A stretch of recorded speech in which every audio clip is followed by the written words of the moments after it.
नमस्कार, आप देख रहे हैं पुलिस वाला वेब न्यूज और मैं हूं आपके साथ कंचन। श्रीमद् भागवत कथा का आयोजन उपनगरीय क्षेत्र गड़ा में किया गया, जिसमें कथावाचक अर्जुन पांडे जी ने जानकारी देते हुए बताया कि ये कथा का अंतिम दिन है और विधि रूप से 7 दिन तक चलने वाली भागवत कथा में कलश यात्रा, कृष्ण जन्म आदि रासलीला का आयोजन लखेरा परिवार के द्वारा किया गया।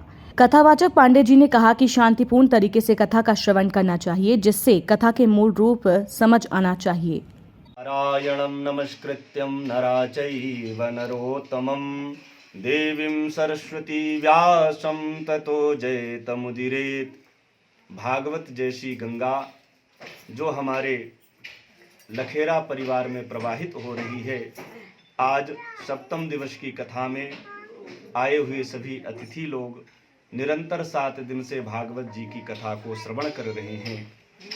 और भागवत की कथा जैसा भागवत में लिखा गया है कि कई जन्मों के पाप को नष्ट करने वाली भागवती वार्ता है, ठीक उसी प्रकार से हम जब भागवत को 7 दिन तक अनुष्ठान रूप में सुनते हैं तो हमारे जन्म जन्मांतर के पाप नष्ट हो जाते हैं।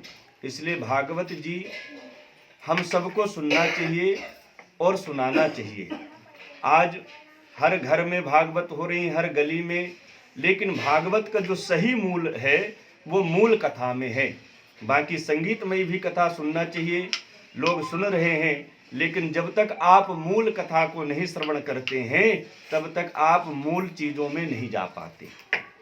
तो आज इस मीडिया के माध्यम से भी, सोशल मीडिया के माध्यम से भी हम लोगों से ही आग्रह करते हैं कि भागवत की मूल कथा को अवश्य सुनिए, क्योंकि तब कथा अमृतम तत्व जीवनम, कथा अमृत है हमारे जीवन का, और ये अमृत एक बार अगर उतर जाए तो हम सभी विषय विकार को जो है मिटा सकते हैं। ऐसी भागवत जी की कथा है।